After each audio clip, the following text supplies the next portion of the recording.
വായിക്കാം ഇന്നത്തെ കുറിവാക്യം 1 കൊരിന്ത്യർക്കെഴുതിയ ലേഖനം 13-ാം അധ്യായം 13-ാമത്തെ വാക്യം. 1 Corinthians chapter 13 word 13. ആകയാൽ വിശ്വാസം, പ്രത്യാശ, സ്നേഹം ഈ മൂന്നും നിലനിൽക്കുന്നു. ഇവയിൽ വലിയതോ സ്നേഹം തന്നെ. ആകയാൽ വിശ്വാസം, പ്രത്യാശ, സ്നേഹം ഈ മൂന്നും നിലനിൽക്കുന്നു. ഇവയിൽ വലിയതോ സ്നേഹം തന്നെ. ക്രിസ്ത്യാനിറ്റി നിലകൊള്ളുന്ന, സ്റ്റാൻഡ് ചെയ്യുന്ന 3 ഗ്രേറ്റ് പില്ലേഴ്സാണ്. Christianity stands on these 3 great pillars. ക്രിസ്ത്യാനിത്വം നിൽക്കുന്ന, ഇപ്പോൾ ഈ ചർച്ച് ഹോള് ഈ പില്ലറുകൾക്കകത്ത് നിൽക്കുന്നത് പോലെ ഇവിടെയും എനിക്ക് 3 പില്ലറുകൾ കാണാൻ കഴിയുന്നു. ഈ പില്ലറുകളിൽ നിൽക്കുന്നത് പോലെ ക്രിസ്ത്യാനിത്വം, ക്രിസ്തീയ വിശ്വാസം നിലനിൽക്കുന്ന 3 പില്ലറുകളാണ്. വിശ്വാസം, 2 പ്രത്യാശ, 3 സ്നേഹം. ഇതിൽ ഏറ്റവും വലിയത് സ്നേഹമാണ് എന്ന് അപ്പോസ്തലനായ പൗലോസ് വ്യക്തമാക്കുന്നു. ഒന്നാമത്തെ ഫസ്റ്റ് പോയിന്റ് എന്ന് പറയുന്നത് പോലെ ഒന്നാമത്തെ വിഷയത്തിലേക്ക് വരുന്നു. ഒന്നാമത്തെ വിഷയം വിശ്വാസമാണ്. പറഞ്ഞേ വിശ്വാസം. വിശ്വാസം. ശബ്ദമുയർത്തി പറഞ്ഞേ വിശ്വാസം. വിശ്വാസം. വിശ്വാസം എന്ന് പറയുന്നത് ഒരാശ്രയമാണ്. Faith is a trust. വിശ്വാസം ഒരാശ്രയമാണ്. ഞാൻ ദൈവത്തിൽ വിശ്വസിക്കുന്നു എന്ന് പറയുന്നതിൻ്റെ കാരണം ഞാൻ ദൈവത്തിൽ ആശ്രയിക്കുന്നു. ദൈവത്തിൽ ആശ്രയിക്കുന്ന ഒരു മനുഷ്യനാണ് ദൈവത്തിൽ വിശ്വസിക്കുന്നു എന്ന് പറയുന്നത്. ദൈവത്തെ ഏത് കാര്യത്തിലും ദൈവത്തെ ആശ്രയിക്കുന്നവർ എന്ന കരങ്ങളെ ഉയർത്തിപ്പിടിച്ച്, ഏത് കാര്യത്തിലും ദൈവത്തെ ആശ്രയിക്കുന്നവർ, നിങ്ങൾ ഏത് കാര്യത്തിലും ദൈവത്തിലാണ് ആശ്രയം വെക്കുന്നതെങ്കിൽ നിങ്ങൾ ദൈവത്തിൽ വിശ്വസിക്കുന്നവരാണ്. ഹല്ലേലൂയ. യഹോവയിൽ ആശ്രയിക്കുകയും യഹോവ തന്നെ ആശ്രയമായിരിക്കുകയും ചെയ്യുന്ന മനുഷ്യൻ ഭാഗ്യവാൻ, അനുഗ്രഹീതൻ എന്ന് വചനം പറയുമ്പോൾ ദൈവത്തിൽ ആശ്രയിക്കാൻ നമുക്ക് പറ്റിയാൽ ഞാൻ ദൈവത്തിൽ വിശ്വസിക്കുകയാണ്. മനുഷ്യരിൽ ആശ്രയിക്കുന്നതിനേക്കാൾ നല്ലത് യഹോവയിൽ ആശ്രയിക്കുന്നത്. പ്രഭുക്കന്മാരിൽ ആശ്രയിക്കുന്നതിനേക്കാൾ നല്ലത് യഹോവയിൽ ആശ്രയിക്കുന്നത്. വിശ്വാസം ഒരാശ്രയമാണ്. എബ്രായർ 11:1 വേദപുസ്തകം പറയുന്നു, വിശ്വാസം എന്നതോ ആശിക്കുന്നതിൻ്റെ ഉറപ്പും കാണാത്ത കാര്യത്തിൻ്റെ നിശ്ചയമാണ്. വിശ്വാസം ഉള്ളവർക്കെല്ലാം ഉള്ള ഒരു പ്രത്യേകതയാണ്, അവർക്ക് ആ വിഷയത്തിൽ ഒരു ഉറപ്പുണ്ടാകും. ഇന്ന് നിങ്ങൾ പ്രാർത്ഥിക്കുന്ന വിഷയം നിങ്ങൾക്ക് ലഭിക്കുമെന്ന ഉറപ്പ് നിങ്ങൾക്കുണ്ടോ? ഉറപ്പുണ്ടെങ്കിൽ മത്തായി 21:22 ബൈബിൾ നിങ്ങളോട് പറയുന്നു, നിങ്ങൾ പ്രാർത്ഥിക്കുന്നത് നിങ്ങൾക്ക് ലഭിച്ചു എന്ന് വിശ്വസിപ്പീൻ, എന്നാൽ നിങ്ങൾക്കത് ഉണ്ടാകും. നിങ്ങൾക്കത് ഉണ്ടാകും. അത് ലഭിച്ചു എന്ന് വിശ്വസിക്കാത്ത ഒരാൾക്കുണ്ടാകുമെന്ന് ബൈബിൾ പറയുന്നില്ല. വിശ്വസിച്ചുകൊണ്ട് പ്രാർത്ഥനയിൽ എന്തില്ല യാചിച്ചാലും നിങ്ങൾക്ക് ലഭിക്കും. എബ്രായർക്കെഴുതിയ ലേഖനം 10-ാം അധ്യായം 4-ാമത്തെ വാക്യം, കാളകളുടെയും ആട്ടുകൊറ്റന്മാരുടെയും രക്തത്തിന് പാപങ്ങളെ നീക്കുവാൻ കഴിയുന്നതല്ല. ഇനി 9-ാമത്തെ വാക്യം നോക്കി, ഇതാ ഞാൻ നിന്റെ ഇഷ്ടം ചെയ്യുവാൻ വരുന്നുവെന്ന് പറഞ്ഞുകൊണ്ട് അവൻ രണ്ടാമത്തതിനെ സ്ഥാപിപ്പാൻ ഒന്നാമത്തതിനെ നീക്കിക്കളയുന്നു.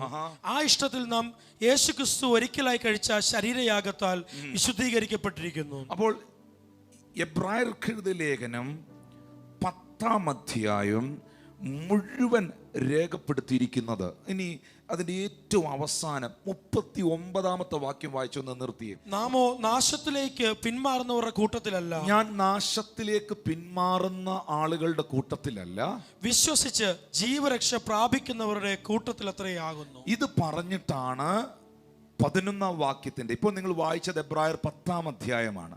ഇത് പറഞ്ഞിട്ടാണ് 11-ാം അധ്യായത്തിന്റെ 1-ാം വാക്യത്തിൽ തിരുവെഴുത്ത് പറയുന്നത്, വിശ്വാസം എന്നതോ ആശിക്കുന്നതിൻ്റെ. വിശ്വാസമുള്ളവന് ആഗ്രഹമുണ്ട്, വിശ്വാസമുള്ളവന് ആശയുണ്ട്, വിശ്വാസമുള്ളവന് ഒരു പ്രതീക്ഷയുണ്ട്. വിശ്വാസം എന്ന് പറയുന്നത് ഒരു പ്രതീക്ഷയാണ്. നിങ്ങൾ വിശ്വസിക്കുന്നെങ്കിൽ നിങ്ങൾ എന്തോ പ്രതീക്ഷിക്കുന്നുണ്ടെന്നാണ്. നിങ്ങൾ വിശ്വസിക്കുന്നെങ്കിൽ നിങ്ങൾ ചിലത് പ്രതീക്ഷിക്കുന്നുണ്ട് എന്നുള്ളതാണ്. വിശ്വാസം ഒരു പ്രതീക്ഷയാണ്, വിശ്വാസം ഒരു ആശ്രയമാണ്. ഈ കൂടുതലായി പറഞ്ഞാൽ ഫെയ്ത്ത് ഈസ് എ സബ്സ്റ്റൻസ് എന്നാണ് ആംപ്ലിഫൈഡ് വേർഷൻ എഴുതിയിരിക്കുന്നത്. Faith is a substance. Substance എന്ന വാക്ക് അതിൻ്റെ അർത്ഥം വസ്തു എന്നാണ്. വിശ്വാസം ഒരു വസ്തുവാണെന്നാണ്. Faith is a substance. Hallelujah. ഈ ബുക്ക് ഒരു വസ്തുവാണ്. ഈ ബൈബിൾ ഒരു വസ്തുവാണ്. ഈ ഹാൻഡ് കർച്ചീഫ് ഒരു വസ്തുവാണ്. ഒരു വസ്തുവിൻ്റെ പ്രത്യേകത അത് തൊടാൻ കഴിയും. ഒരു വസ്തുവിന്റെ പ്രത്യേകത അത് കാണാൻ കഴിയും. ഇവിടെ ഇരിക്കുന്ന ക്യാമറ ഒരു വസ്തുവാണെങ്കിൽ, അതൊരു പ്രോപ്പർട്ടി, അതൊരു വസ്തുവാണെങ്കിൽ അതിൽ തൊടാൻ കഴിയും, അത് കാണാൻ കഴിയും. വിശ്വാസം, ഫെയ്ത്ത് ഈസ് എ സബ്സ്റ്റൻസ്. വിശ്വാസമുള്ളവന് ചിലത് കാണാൻ കഴിയും. വിശ്വാസമുള്ളവന് ചിലത് ആത്മാവിൽ തൊട്ടറിയാൻ കഴിയും. ആത്മാവിൽ ചിലത് കാണുന്നവർ, ആത്മാവിൽ ചിലത് അനുഭവിക്കുന്നവർ, കരങ്ങൾ അടിച്ച് അധരങ്ങൾ തുറന്ന്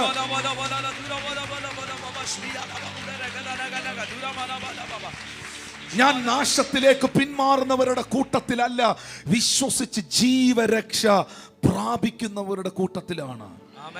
അതുകൊണ്ട് ദൈവവചനം നമുക്ക് തരുന്ന ഒരു ഉപദേശമുണ്ട്.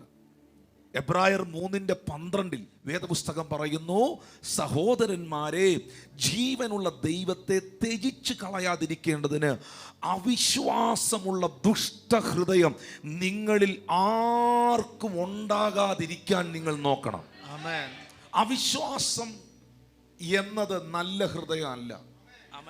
അവിശ്വാസം എന്ന് പറയുന്നത് ഒരു ദുഷ്ടഹൃദയമാണ്. ഈ നമ്മളെ സംബന്ധിച്ച് നമ്മുടെ ജീവിതത്തിൽ നമ്മൾ കണ്ടിട്ടുള്ളത് മാത്രം വിശ്വസിക്കുന്നവരാണ്. എന്നാൽ കർത്താവ് പഠിപ്പിച്ചത് ബൈബിൾ അതിനെതിരാണ്. ബൈബിൾ പറയുന്നത് കാണാതെ വിശ്വസിച്ചവർ ഭാഗ്യവാന്മാരെന്നാണ്. ഹല്ലേലൂയ. വലിയ ബുദ്ധിമുട്ടുള്ള കാര്യമാണ്. എന്നാൽ നമുക്കത് ഉറപ്പിക്കാൻ കഴിയണം, നമുക്കത് വിശ്വസിക്കാൻ കഴിയണം. അവന്റെ വസ്ത്രത്തിന്റെ തൊങ്കലിലെങ്കിലും തൊട്ടാൽ എനിക്ക് സൗഖ്യം വരുമെന്ന് രക്തസ്രവക്കാരി സ്ത്രീ വിശ്വസിച്ചു. അങ്ങനെ സംഭവിച്ചു. യെരിഹോ മതിലിന് ചുറ്റും ജോഷുവായുടെ നേതൃത്വത്തിൽ കാഹളം അവർ ഊതുമ്പോൾ, പാടുമ്പോൾ, സ്തുതിക്കുമ്പോൾ ഒരിക്കലും അവർ ബോംബ് വെച്ചിട്ടില്ല. അവർ യെരിഹോ മതിൽ പൊളിക്കാനുള്ള ഒരു എക്യുപ്മെന്റ്സും കൊണ്ടുവന്നിട്ടില്ല. അവർ നോക്കിക്കൊണ്ടിരിക്കുമ്പോൾ ക്രാക്കിംഗ് സൗണ്ട് അല്ലെങ്കിൽ മതിൽ പൊളിയുന്ന, പൊട്ടുന്ന, കട്ട ഇളകുന്ന ശബ്ദമൊന്നും അവർ കേൾക്കുന്നില്ല. പക്ഷെ ഈ ചുറ്റി നടന്ന് സ്തുതിക്കുന്നവൻ വിശ്വസിക്കുന്നുണ്ട്, ഇത് താണിരിക്കും.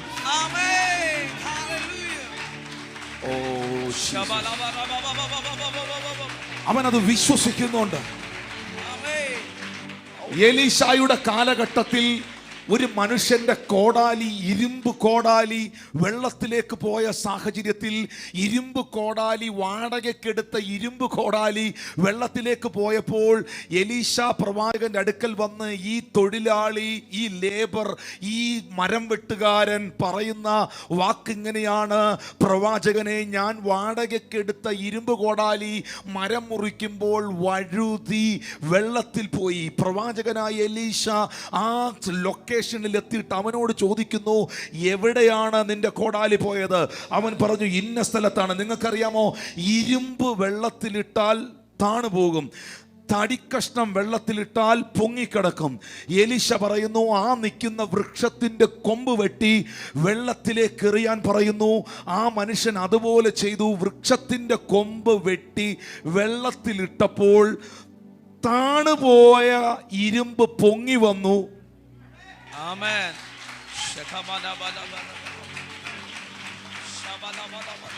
ബുദ്ധി കൊണ്ട് ചിന്തിക്കുന്നവൻ ഇത് ചെയ്യാൻ പറ്റുകയില്ല. ബുദ്ധി കൊണ്ട് ചിന്തിക്കുന്നവന്, ബുദ്ധിയുടെ പ്രമാണങ്ങൾ അന്വേഷിക്കുന്നവന് ദൈവരാജ്യത്തിൽ നിന്നും ഒന്നും പ്രാപിക്കാൻ കഴിയുകയില്ല.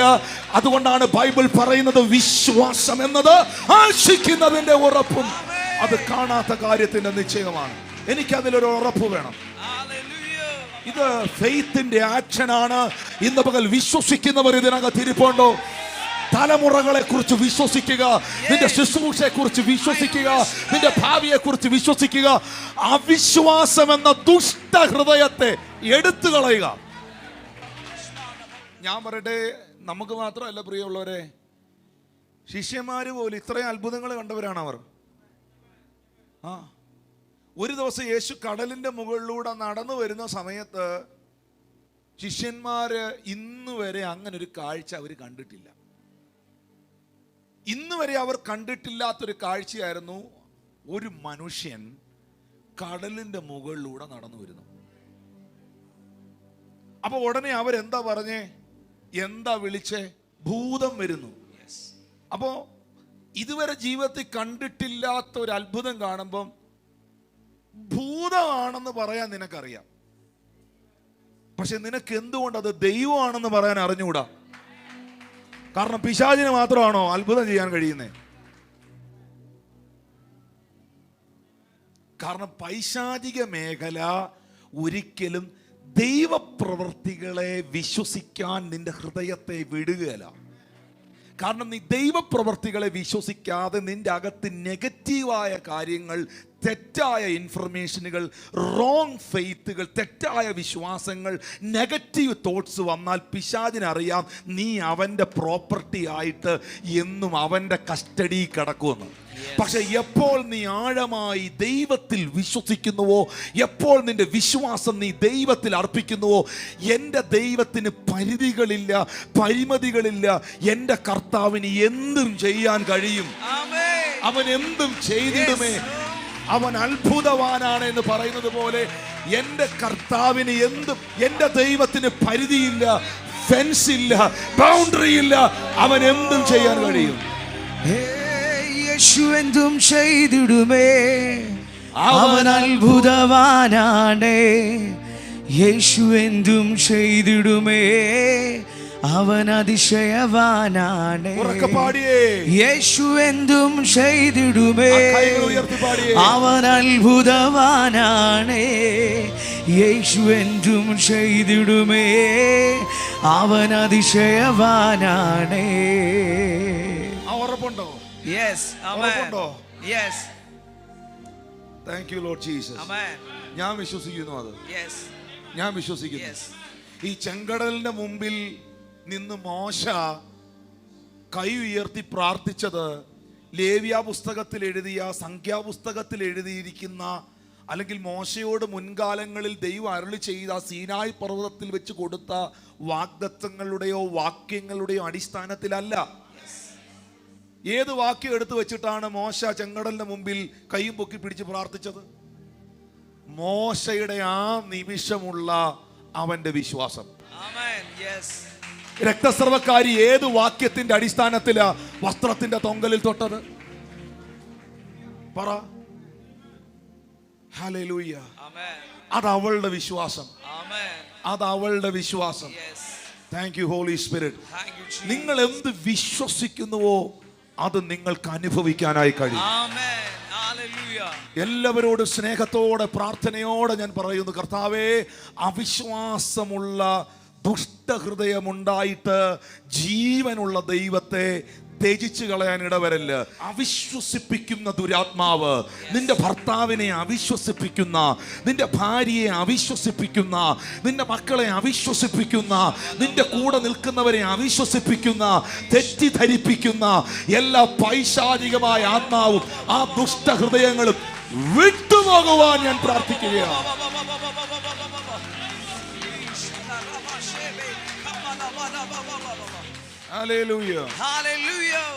മക്കളെ, സഹോദരിമാരെ, സഹോദരന്മാരെ, യോബിന്റെ മേളില് സാത്താൻ ദൃഷ്ടി വെച്ചു. എന്നിട്ട് ദൈവസന്നിധിയിൽ ചെന്നിട്ട്, നമുക്കറിയാം യോബിന്റെ പുസ്തകം 2-ാം അധ്യായത്തിന്റെ 3-ാം വാക്യത്തിൽ എഴുതിയിട്ടുണ്ട്, യഹോവ സാത്താനോട്, എൻ്റെ ദാസനായ യോബിന്റെ മേളിൽ നീ ദൃഷ്ടി വെച്ചുവോ? അവനെ പോലെ നിഷ്കളങ്കനും നേരുള്ളവനും ദൈവഭക്തനും ദോഷം വിട്ടകലുന്നവനുമായി ആരുമില്ലല്ലോ. ഹല്ലേലൂയ. പക്ഷെ പിശാച് ദൈവത്തെ വെല്ലുവിളിക്കുകയാണ്, ജോബിനെ വെല്ലുവിളിക്കുകയാണ്. പിശാച് പറയുന്നു, അവന്റെ നന്മകളെ ഞാൻ കവർന്നെടുത്തു കഴിയുമ്പോൾ, അവന്റെ ഭൗതിക അനുഗ്രഹങ്ങളെ ഞാൻ തൊട്ട് കഴിയുമ്പോൾ, എൻ്റെ ഭാഷയിൽ പറഞ്ഞാൽ അവൻ ഇപ്പോൾ അനുഭവിച്ചുകൊണ്ടിരിക്കുന്ന കുറെ നന്മകളുണ്ട്, ഭൗതികമായത്, കാണാൻ കഴിയുന്നത്. ഇതെല്ലാം പിൻവലിക്കപ്പെട്ട് കഴിയുമ്പോൾ ഉറപ്പായും ഇയ്യോബ്, ജോബ് നിന്നെ തള്ളി പറയും. ആമേൻ. ഹല്ലേലൂയ. അതാണ് 5-ാം വാക്യത്തിൽ എഴുതിയിരിക്കുന്നത്, നീ കൈ നീട്ടി അവന്റെ അസ്ഥിയും മാംസവും ഒന്ന് തൊടുക, അവൻ നിന്നെ മുഖത്തു നോക്കി ത്യജിച്ചു പറയുമെന്ന് സാത്താൻ ദൈവത്തെ വെല്ലുവിളിച്ചു. ആമേൻ. മുഖത്ത് നോക്കി ത്യജിച്ചു പറയുമെന്ന്. ആമേൻ. ഇപ്പൊ ഇരുന്ന് ഈ സ്തോത്രം പറയുന്നവനും കൈയടിക്കുന്നവനും ഹല്ലേലൂയ പറയുന്നവനും ഒക്കെ പിശാച് പറയുന്നു, ഞാൻ അവനെ ഒരു പ്രതികൂലത്തിലൂടെ കടത്തി വിടുമ്പോൾ അവന്റെ കൃത്യമായ ചിത്രം, അവന്റെ മുഖം എന്താണെന്ന് ദൈവമേ നിനക്ക് ഞാൻ കാണിച്ചു തരാം. ഹല്ലേലൂയ. ആമേൻ. നിങ്ങൾക്കറിയാവോ, ദൈവത്തെ നമ്മൾ വിശ്വസിക്കുന്നത് പോലെ തന്നെ ദൈവത്തിന് നമ്മളെ വിശ്വസിക്കാൻ കഴിയണം. ആമേൻ. മനസ്സിലായില്ല അല്ലേ? ഏലിയാവിന് ദൈവത്തെ വിശ്വാസമായിരുന്നു, പക്ഷെ അതിലപ്പുറമായി ഏലിയാവിനെ ദൈവത്തിന് വിശ്വാസമായിരുന്നു. ആമേൻ. മോശയ്ക്ക് ദൈവത്തെ വിശ്വാസം ഉണ്ടായിരുന്നു, അതിനപ്പുറമായി മോശയെ ദൈവത്തിന് വിശ്വാസം ഉണ്ടായിരുന്നു. ആമേൻ. അതുകൊണ്ടല്ലേ വേദപുസ്തകത്തിൽ എഴുതിയിരിക്കുന്ന, അവൻ നിങ്ങളെ വിശ്വസ്തരെന്നെണ്ണി തന്റെ ശുശ്രൂഷ ഏൽപ്പിച്ചെന്ന്. എന്ന് പറഞ്ഞാൽ ഞാൻ ദൈവത്തെ വിശ്വസിക്കുന്നതിന് മുൻപേ അവൻ എന്നെ വിശ്വസിച്ചത് കൊണ്ടാണ് അവൻ എൻ്റെ കയ്യിൽ ചിലത് ഏൽപ്പിച്ചത്. ആമേൻ. ഹല്ലേലൂയ. അല്ലേ? ആമേൻ. ദൈവം എന്നിലേക്ക് കൃപാവരങ്ങളെ തരുമ്പോൾ, ദൈവം എന്നിലേക്ക് ചില ദാനങ്ങളെ കൈമാറ്റം ചെയ്യുമ്പോൾ, അല്ലെങ്കിൽ ചില അനുഗ്രഹങ്ങൾ എനിക്ക് തരുമ്പോൾ, ഞാൻ ദൈവത്തിൽ വിശ്വസിച്ച് കുറേ നാൾ കഴിഞ്ഞിട്ടാണ് ഇതൊക്കെ എനിക്ക് അനുഭവിക്കാൻ പറ്റിയത്. പക്ഷെ ഞാൻ ദൈവത്തിൽ വിശ്വസിക്കുന്നതിന് മുൻപേ, ഭൂമിക്ക് അടിസ്ഥാനം ഇടുന്നതിന് മുൻപേ, അമ്മയുടെ ഉദരത്തിൽ ഉരുവാകുന്നതിന് മുൻപേ അവൻ എനിക്ക് വേണ്ടി സകലത്തെ ഒരുക്കിയെങ്കിൽ, ആമേൻ. ഹല്ലേലൂയ. ഞാൻ ഒരു വാക്ക് പറയാം, ഞാൻ ഈ ദൈവത്തിൽ വിശ്വസിക്കുന്നതിന് മുൻപേ എൻ്റെ ദൈവം എന്നെ വിശ്വസിച്ചു. ആമേൻ. അതിനകത്ത് വഞ്ചന കാണിക്കരുത്, യെസ്. അതിനകത്ത് തരികിട കാണിക്കരുത്, ആമേൻ. അതിനകത്തൊരു ന്യൂനത ഉണ്ടാകരുത്. ആമേൻ. അവൻ എന്നെയും നിങ്ങളെയും വിശ്വസ്തരെന്നെണ്ണിയതാണ്. ആമേൻ. ഞാൻ ഇങ്ങനെ പറയുന്നു, ദൈവത്തിന് ഒരാളെ വിശ്വസിക്കാൻ പറ്റിയാൽ, ഒരാളിനെ തമ്പുരാന് വിശ്വസിക്കാൻ കഴിഞ്ഞാൽ, ദൈവം അവന്റെ കയ്യിലോട്ട് എന്നാ എടുത്തു കൊടുക്കുന്നതെന്ന് പറയാൻ പറ്റുകയില്ല. ആമേൻ. ഹല്ലേലൂയ. സ്വന്തം മനസാക്ഷിയോട് ഒരു വലതുകരം നെഞ്ചത്ത് വെച്ചിട്ട് ചോദിക്കണം, ദൈവത്തിൽ വിശ്വസിക്കുന്ന എന്നെ ദൈവത്തിന് വിശ്വസിക്കാവോ? ഹല്ലേലൂയ.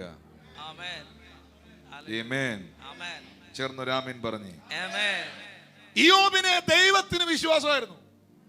അതുകൊണ്ടാണ് ദൈവം സാത്താനോട് പറഞ്ഞത്, നീ എന്നാ വേണേലും ചെയ്തോളാൻ. ആമേൻ. നീ കൈ നീട്ടി അവന്റെ അസ്ഥിയും മാംസവും തൊട്ടാൽ നിന്റെ മുഖത്ത് നോക്കി അവൻ നിന്നെ ത്യജിച്ച് കളയുമെന്ന് പറഞ്ഞപ്പോൾ 6-7 വാക്യങ്ങളിലേക്ക് നമ്മൾ നോക്കുമ്പോൾ അറിയുന്നത്, യഹോവ സാത്താനോട്, അവൻ നിന്റെ കയ്യിലിരിക്കുന്നു, അവന്റെ പ്രാണനെ മാത്രം തുടരുത്. 7-ാമത്തെ വാക്യത്തിൽ രേഖപ്പെടുത്തിയിരിക്കുന്നു, അങ്ങനെ സാത്താൻ യഹോവയുടെ സന്നിധിയിൽ നിന്ന് പുറപ്പെട്ട് ഇയ്യോബിനെ ഉള്ളങ്കാൽ മുതൽ നെറുക വരെ വല്ലാത്ത പരുക്കളാൽ ബാധിച്ചു. സ്കിന്ന് വരെ അടിച്ചു. ഒരു ഓട്ട് കഷ്ണം എടുത്ത് തന്നെത്താൻ ചുരണ്ടി ചാരത്തിനകത്ത് പുള്ളിയിരുന്നു. ഹല്ലേലൂയ. ചേർന്നൊരാമീൻ പറഞ്ഞേ. ആമേൻ. ആ സമയത്ത് അവന്റെ ഭാര്യ അടുത്തു വന്നിട്ട്, നീ ദൈവഭക്തി ഇപ്പോഴും മുറുകെ പിടിച്ചുകൊണ്ട് നിൽക്കുന്നുവോ? ദൈവത്തെ ത്യജിച്ചു പറഞ്ഞ് പോയി മരിച്ചുകള മനുഷ്യ എന്ന് പറഞ്ഞു. ഹല്ലേലൂയ. ഉടനെ ഇയ്യോബ് ഭാര്യയോട് പറഞ്ഞു, നീ ഒരു പൊട്ടി സംസാരിക്കുന്നത് പോലെയാണ് സംസാരിക്കുന്നത്. നാം ദൈവത്തിന്റെ കയ്യിൽ ഇരിക്കുന്നു, അവന്റെ കയ്യിൽ നിന്ന് നന്മ കൈക്കൊള്ളുന്നു, തിന്മയും കൈക്കൊള്ളരുതല്ലോ എന്ന് ഇയ്യോബ് ഭാര്യയോട് പറഞ്ഞു. എന്നിട്ടും അധരങ്ങളാൽ ഇയ്യോബ് പാപം ചെയ്തില്ല. ആമേൻ. എന്ന് പറഞ്ഞ ഒരു നെഗറ്റീവ് വാക്കും പുള്ളി നാക്കുകൊണ്ട് പറഞ്ഞില്ല. ആമേൻ. ഒരു പരാതിയും ഈ മനുഷ്യൻ ദൈവത്തോട് പറഞ്ഞില്ല. ഒന്ന് ഓർത്തു നോക്കിയേ, എന്റെ ഭാഷയിൽ പറഞ്ഞാൽ സാത്താൻ ചമ്മിപ്പോയി. ആമേൻ. ദൈവത്തെ ത്യജിച്ചു കളയും, അവനെ ഒന്ന് ബാധിച്ചു നോക്കുന്ന വെല്ലുവിളിച്ച കക്ഷി ജോബിന്റെ ആറ്റിറ്റ്യൂഡിന്റെ ഫെയ്ത്തിന്റെ മുൻപിൽ ജോബ് മുഖത്ത് നോക്കി പിശാചിനോട് പറഞ്ഞു. പിശാച് പറഞ്ഞത് നിന്നെ മുഖത്ത് നോക്കി അവൻ തള്ളി പറയുന്ന, പക്ഷെ പിശാചിന്റെ മുഖത്ത് നോക്കി ജോബ് പറഞ്ഞു, അവൻ എന്നെ കൊന്നാലും ഞാൻ അവനെ തന്നെ കാത്തിരിക്കും. ആമേൻ. ഒന്ന് ഒന്ന് കൈയടിച്ച് അവൻ എന്നെ കൊന്നാലും ഞാൻ അവനെ തന്നെ കാത്തിരിക്കും. അങ്ങനെ കുറെ വിശ്വാസമുള്ള വീരന്മാർ ഇതിനകത്ത് എഴുന്നേറ്റ് വരട്ടെ. Hallelujah. Hallelujah.